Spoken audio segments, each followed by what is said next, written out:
pada masa Daulah Umayyah atau dinasti Umayyah, disitulah muncul kelompok yang menyatakan diri mereka sebagai, secara resmi mereka mengakui diri mereka sebagai Syiah.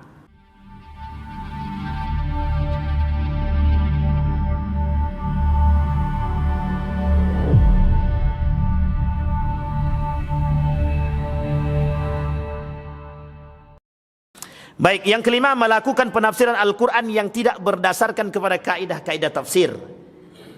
Dan ini Bapak Ibu, dalam dunia orientalis, mentafsirkan Al-Quran punya metode sendiri yang disebut dengan hermeneutik namanya.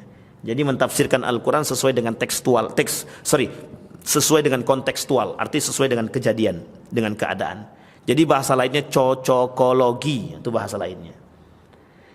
Metode hermeneutik itu digunakan oleh kaum orientalis atau mohon maaf orang-orang dulu, itu digunakan untuk mentafsirkan Injil. Nah mereka, teman-teman orientalis menggunakan itu, menyamakan metode-metode penafsiran Al-Quran ditambah dengan gaya baru yang disebut dengan hermeneutik. Tetapi orang-orang Syiah tidak. Orang-orang Syiah juga begitu. Tapi mereka tidak ke hermeneutik, tapi apa yang menjadi dasar pemikiran mereka dan disandarkan kepada pemahaman Imam 12 tadi, sekalipun tak sejalan dengan nilai yang terkandung di dalam Al-Quran, mereka betulkan, asalkan yang berbicara Imam 12. Baik, itu yang kelima. Yang keenam, mengingkari kedudukan hadis Nabi sebagai sumber ajaran Islam. Tidak semua, tapi sebagian.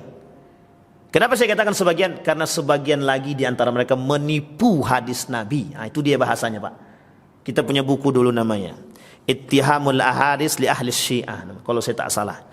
Dulu ada buku namanya Tipu Daya Syiah terhadap hadis-hadis Nabi. Tapi unik Pak, apa kata Syiah? Kata Syiah itu begini, Sunni itu melakukan penipuan terhadap hadis Nabi. Mereka tak mau pakai hadis dari Ali bin Abi Thalib dan keturunan Nabi. Kata Syiah, Sunni yang menipu. Kata Sunni, Syiah yang menipu, kata dia. Ini perdebatan Pak di tanah Jawa ketika itu. Apa kata mereka? Oh itu ramai sekali. Yang melakukan penipuan itu bukan kami, kata Syiah. Ini takiyah mereka Pak. Tapi yang melakukan penipuan terhadap perubahan terhadap hadis-hadis Nabi, kata mereka, adalah orang-orang Sunni. Karena mereka tak suka dengan kami, kata mereka. Tapi kemudian Sunni katakan, yang melakukan perubahan itu kalian, kata dia. Jadi tak tahu titik temunya, nggak dapat. Nggak akan ketemu Pak, karena saling menyalahkan. Sehingga muncul tulisan oleh Dr. Quraisy Shihab itu kalau tak salah, mungkinkah Sunni dan Syiah bersatu? Nah, itu tulisan buku itu Pak. Nah, kapan-kapan bolehlah baca sekali-sekali. Tapi harus kuat iman. Yang ketujuh, menghina, melecehkan atau merendahkan para nabi dan rasulnya. Bahasa lain daripada menghina, melecehkan, artinya ketika mereka tak menjalankan, mereka tidak mau berpegang teguh kepada hadis Nabi secara utuh. Mengingkari Nabi Muhammad sebagai Nabi dan Rasul terakhir. Nah, ini cuma sebagian percaya, sebagian tidak. Tapi memang sebagian besar itu adalah Rafidah yang memang tak percaya kepada Nabi. Bagi mereka nanti ada Nabi terakhir. Dan Nabi terakhir bagi mereka adalah dari kalangan mereka, bukan Nabi Muhammad. Dan ini Bapak Ibu, itu sejalan dengan Bani Israel, atau bahasa lainnya Yahudi, yang tak mau mengakui Muhammad itu Nabi. Kenapa? Karena Nabi Muhammad bukan berasal dari diri mereka. Jadi kalau berasal dari golongan mereka, Bani Israel mengakui Nabi Muhammad. Tapi karena Nabi Muhammad bukan dari golongan mereka, dianggap dari golongan yang lain. Karena jalur Nabi Muhammad ke Nabi Ismail itu jauh kali. Sampai ke atas itu jauh Pak. Masanya itu panjang. Sementara jalur mereka Isa itu tersambung sampai ke Nabi Ishak, Yakub, Ibrahim. Nabi Yakub, Nabi Ishak, Nabi Ibrahim. Itu sampai. Makanya mereka nggak mau mengakui. Sama. Kata Syiah, dalam pemahaman kami, dalam pemahaman guru kami, dalam pemahaman imam kami, akan muncul Nabi terakhir, gitu mereka. Nah ini, insyaallah karena ini bukan masalah aliran sesat, kelak kita coba akan kaji. Kita cuma mengkaji ke Syiahnya nanti. 9, mengubah, menambah, atau mengurangi pokok-pokok ibadah yang telah ditetapkan syariah, seperti haji tidak ke Baitullah, salat fardu tidak 5 waktu. Nah ini saya kasih tahu sedikit sejarah Bapak Ibu. Tahun 2006, masih ingat ya Bapak Ibu ya? Apa kejadiannya Bapak Ibu? Terowong Mina, tahu? Terowong Mina yang meninggalkan sekian banyak orang, ratusan ribu manusia yang meninggal. Itu pelakunya Syiah. Semenjak itu ditutup Bapak Ibu. Tapi memang ada unsur politik yang lain Bapak Ibu. Syiah itu tidak hanya masuk dalam keagamaan, nanti Syiah ada di dalam jalur politik, pendidikan, pemerintahan, kemudian dalam dunia keagamaan dan lain sebagainya. Syiah ini berat Bapak Ibu. Karena di Syiah ini munafiknya minta ampun. Makanya dikatakan musuh paling berat itu dua. Kalau tak Khawarij ya Syiah. Kalau tak Khawarij ya Syiah. Nah Khawarij ini Bapak Ibu dulu, kalau sekarang Neo Khawarij namanya. Maka Syiah, kenapa Syiah itu dianggap berat? Karena mereka itu bersilat lidah, sangat pandai bersilat lidah, sangat pandai bersilat lidah. Maka disebut dengan taqiyah. Taqiyah itu pembenaran yang mereka lakukan ketika orang menganggap apa yang mereka sampaikan salah. Bagi orang salah, bagi dia tidak. Artinya ketika mereka melakukan kesalahan, nanti mereka akan melakukan pembenaran terhadap kesalahan tersebut. Terakhir, yang nomor 10, mengkafirkan sesama muslim tanpa dalil syariah, seperti mengkafirkan muslim hanya karena bukan kelompoknya. Ya, dulu juga Syiah begitu. Dulu yang dilakukan oleh kelompok-kelompok Syiah itu muncul ketika masa kepemimpinan, bukan masa kepemimpinan, ketika terbunuhnya Al-Husain. Setelah terbunuhnya Al-Husain pada masa Daulah Umayyah atau dinasti Umayyah, disitulah muncul kelompok yang menyatakan diri mereka sebagai, secara resmi mereka mengakui diri mereka sebagai Syiah. Padahal anak-anak Nabi tak pernah mengaku diri mereka Syiah, tidak pernah. Tetapi mereka hanya pada aspek pengikut asabiyah kepada Ali bin Abi Thalib. Cintanya begitu.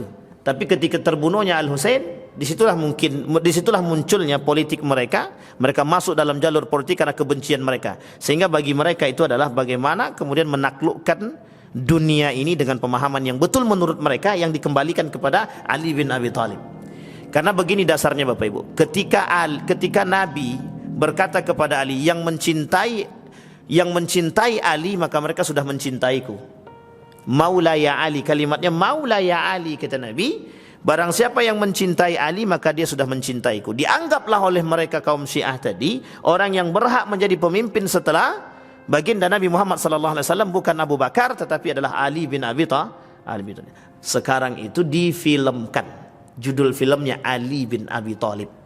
Boleh dicek. Film itu judulnya Ali bin Abi Thalib, pembuatnya Syiah. Cari yang filmnya berbahasa Arab. Kalau bahasa Indonesia saya tak yakin, tapi kalau dalam bahasa Arab itu asli dan original, yang buat film itu adalah Syiah.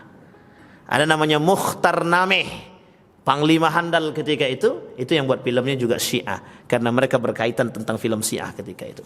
Sampai di sini paham ya Bapak Ibu? Ini aspek sejarah Bapak Ibu, aspek sejarah. Sehingga para ulama mengatakan, Majelis Ulama Indonesia menuliskan satu buku, mengenal dan mewaspadai penyimpangan Syiah di Indonesia. Dilengkapi pernyataan ulama-ulama besar Indonesia. Hadratus Syekh Hasyim Al-Asy'ari yang kitabnya pernah kita bahas di sini, itu kitabnya Risalah Ahlus Sunnah wal Jamaah tentang 73 golongan yang terpecah. Muslim terbagi kepada 73 golongan, satu yang selamat, 72-nya tidak selamat atau finnar. Salah satu di antaranya adalah Syiah, yang Syiah terbagi menjadi 20 bagian, kata Syekh Hasyim Al-Asy'ari. 20 bagian. Satu di antaranya Syiah Rafidah. Kalau dulu yang di Jawa itu mereka mengakui bukan Syiah Rafidah, tapi mereka mengakui Syiah Fatimiyah. Sama halnya ketika Anda bertanya, Bapak Ibu bertanya kepada, mohon maaf, Haddad Alwi, yang oleh sebagian kalangan disebut dia berasal dari Syiah Fatimiyah, bukan Syiah Rafidah. Kenapa kok mereka berbeda dengan Syiah Fatimiyah, berbeda dengan Syiah Rafidah? Karena Syiah Rafidah ini Syiah yang paling ekstrim. Bahkan saking ekstrimnya mereka, sebagian di antara mereka ada yang menganggap diri mereka tidak Islam. Saking cintanya mereka terhadap Syiah itu. Sehingga mereka kata, kami Syi'i, nahnu Syi'i, walasna Muslim. Kami bukan Muslim, tapi kami Syiah. Nah, itu bahayanya di situ Pak. Tapi apa yang membuat berbahayanya saat ini? Kalau dulu orang kenal Syiah, kalau sekarang Syiah itu tak nampak. Sehingga Syiah itu masuk dalam berbagai macam aspek. Antara lain adalah pendidikan, kemudian masuk dalam jalur politik. InsyaAllah nanti ketemu lagi akan kita bahas Syiah dalam kontestasi politik di Indonesia. Itu bahas Pak. Mereka masuk sangat. Bahkan mohon maaf, Syiah itu ikut gabung kepada kelompok-kelompok pemegang terkuat. Kenapa? Karena mereka ingin ambil posisi. Kalau mereka bisa ambil posisi, mereka bisa menang. Jangan salah Pak, Iran punya taktik paling besar dan paling kuat Pak. Yang bisa menaklukkan Amerika itu Iran Pak. Amerika paling takut dengan Iran. Blokade kata Iran. Kita blok itu goyang Pak Amerika Pak. Pernah terjadi? Pernah. Ketika Amerika berperang dengan Iran, cuma satu kalimat yang dimunculkan oleh Iran. Di bloknya Pak. Ketika blokade Selat Hormuz terjadi itu, habis Pak Amerika. Langsung turun. Kenapa mereka takut? Jalur minyak. Jalur masuknya minyak itu ditutup. Tidak berani mereka. Ketakutan mereka terhadap Iran tinggi. Bahkan Iran berani mengancam dengan nuklir. Padahal kebenarannya ada atau tidak kan kita nggak tahu. Tapi sebagian meyakini ada, sebagian tidak. Di situ Pak kekuatan Iran Pak. Makanya mohon maaf Bapak Ibu, ketika hari-hari ini itu kan banyak bermunculan bahwa Iran membantu Palestina. Betul ya? Iran membantu Palestina. Jangan dipahami dari segi politiknya. Kalau Bapak pahami dari segi politiknya, maka kita habis Bapak Ibu. Tapi pahami dari jalur yang lain. Biar kita bisa melihat Iran itu baik gitu. Tapi kalau kita paham dari segi politiknya Bapak Ibu, tidak bisa Bapak Ibu. Iran itu bisa menutupi gerakan agama mereka dengan gerak yang lain Bapak Ibu. Ini kelebihan Iran. Dan itu menjadi kekurangan kita hari ini Bapak Ibu. Lawan kita begitu, iya. Itulah takiyah mereka yang paling besar. Dalam dunia pendidikan Bapak Ibu, mohon maaf, dalam dunia pendidikan banyak sekali saat ini orang-orang Syiah yang masuk. Ada salah seorang guru besar dan mereka saat ini menjadi dosen di salah satu universitas ternama di Indonesia. Saya tak perlu sebutkan nama universitasnya. Mereka gabung di situ jadi dosen, penulis buku handal, Dan rata-rata buku-buku mereka itu dicetak di Mizan. Ini saya sebutkan langsung percetakannya, Mizan. Jadi hati-hati kalau beli buku yang cetakannya Mizan. Dan itu Bapak Ibu termasuk percetakan yang memang mencetak buku-buku Syiah. Sampai di sini paham ya Bapak Ibu. Insya Allah kita akan lihat dari jalur mana saja. Bahkan Iran memegang media. Bahkan banyak film-film itu yang memang bermunculan oleh kelompok Syiah. Termasuklah film-film tentang Islam. Maka hati-hati Bapak Ibu kalau mau melihat video-video Nabi, video-video tentang para sahabat-sahabat Nabi, tengok betul baik-baik. Nanti insya Allah saya coba kalkulasikan dulu yang mana saja channel-channel itu yang memang media-media itu yang memang terindikasi Syiah. Insya Allah kita akan sampaikan. Mudah-mudahan kita bisa tengokkan di dalam layar sehingga Bapak Ibu tahu, oh ini toh kalau ini mesti Syiah. Insya Allah salah satunya Al-Manar. Dan itu original Syiah Bapak Ibu, original Syiah. Dan film-film tentang kenabian para sahabat itu banyak ditampilkan di situ. Dan itu ternyata Syiah, termasuklah saya waktu itu Bapak Ibu. Sangat senangnya saya tonton Bapak Ibu. Setiap yang muncul dari Al-Manar saya tonton. Ternyata setelah tahu para Syiah, nah, itu bahayanya Bapak Ibu. Salah satunya film siapa? Nabi Yusuf. Nabi Yusuf tahu Bapak Ibu ya, Nabi Yusuf. Itu yang buat orang Syiah. Karena dalam film tersebut masih banyak unsur-unsur yang tidak ditemukan dalam hadis-hadis Nabi, baik sahih maupun yang tidak sahih atau yang dhaif. Itu banyak Bapak Ibu, kita temukan banyak. Dan ternyata itu dibuat oleh Syiah. Dan masih banyak ternyata garis Israiliyatnya. Artinya apa? Cerita-cerita yang mereka ambil dari cerita-cerita Israiliyat, cerita-cerita tipu daya dari kaum Bani Israel. Itu saja dari saya Bapak Ibu, mudah-mudahan bermanfaat. Insya Allah kita lanjut di pertemuan yang akan datang tentang Syiah gaya baru dalam aspek budaya. Insya Allah kita akan masuk dalam aspek budaya, kita akan masuk dalam aspek politik, kita akan masuk dalam aspek pendidikan. Setidaknya 3 itu dulu yang akan kita angkat. Kalau sudah nampak oleh kita, nanti akan kita sampaikan bagaimana cara Majelis Ulama Indonesia mengajak kita mengantisipasi itu dalam pola pemikiran atau dalam pola takiyahnya kelompok-kelompok Syiah yang ada di zaman modern. Insya Allah mudah-mudahan bermanfaat bagi kita semua. Fa'tabiru ya ulil absar la'allakum tuflihun. Assalamualaikum warahmatullahi wabarakatuh.